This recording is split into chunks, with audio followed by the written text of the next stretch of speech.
This is what we got. So what I did, same thing. I just carved a circle here. I cut this. This is gonna get filled in with epoxy. It's gonna be white epoxy, either white with a little bit of blue or just white. I don't know. Still debating. Then once that dries, then I'm gonna go here and then I'm gonna carve a circle. All right, and that's where the baseball is gonna be sitting at. Here, so we got this. We got this kind of mode, that mode, and this mode. So it's gonna be the Yankees.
This is another successful completion of a dispenser.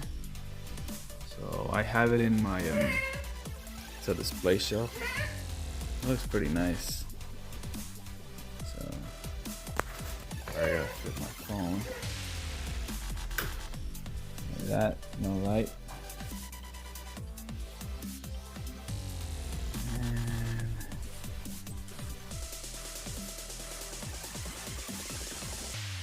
And the light on.